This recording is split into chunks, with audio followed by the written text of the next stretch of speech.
Secret to navigating information. I like to start off by testing to see how fast each one of you process information. I'm about to show you a slide. It's a slide of an agenda that's closely related to Toastmasters. And what I want you to find on the page is the title of the second speaker's speech. When you have found it, please raise your hands. Again, I want you to find the title of the second speaker's speech. Ready? Go.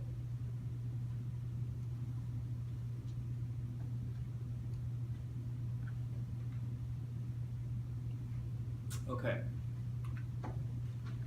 Most of you probably found it, but what I want to prove here today is how you present information is just as important as what kind of information you're trying to present. And I want to prove that organizing information is how you're going to approach this. It's the secret. And the secret to it is we use patterns.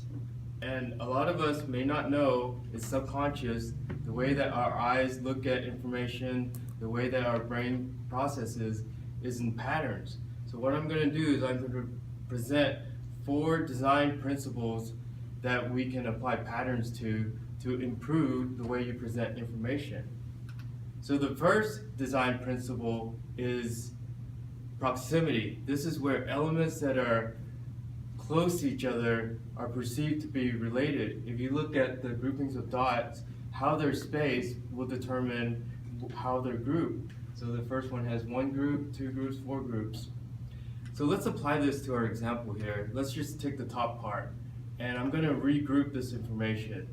Now you can see that there's distinct grouping here. This is a good start, but we're not utilizing all the white space that's on this slide. So I'm going to apply the second design principle, which is alignment. When you align certain elements together that are not in proximity of each other, they can still be perceived as related. So again, I'm going to apply this to our example here. I'm going to rearrange this to where they have their individual columns, but I'm going to align everything. And if you take a closer look, it still looks like that they are in a certain group. What I want to do next is bring some highlights to certain pieces of information. And the design principle that I'm going to use here is contrast. This is where we bring focus to certain words or elements by changing the size or the color. So first, what we're going to do is we're going to emphasize all the speakers or people who have roles here by bolding the text. And we're going to bring some more attention to the heading by making the font bigger.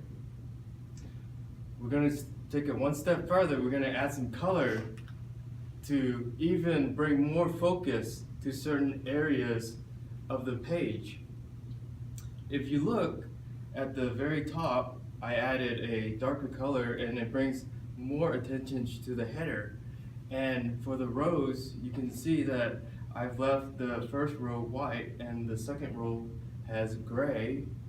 And you can really see a distinct difference when you're trying to identify the different rows and different groupings.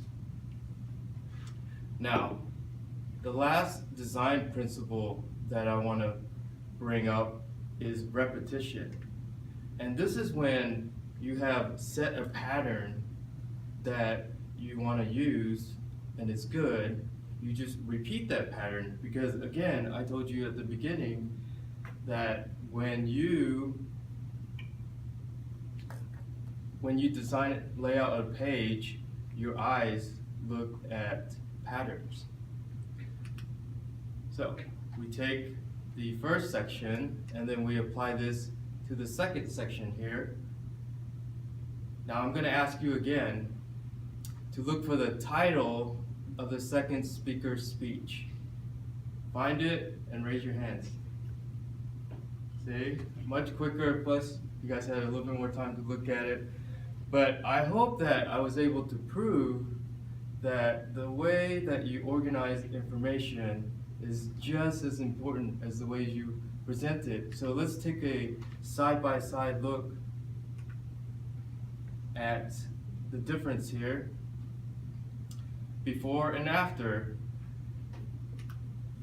In conclusion, I want to challenge each one of you when you're writing an email, or you're creating a flyer, or even when you're preparing a speech to do a PowerPoint or a demo, to think about these 4 design principles: proximity, alignment, contrast, and repetition. And think about how you can use design principles to organize your information, because this will help get your word and your information across to your audience. Thank you.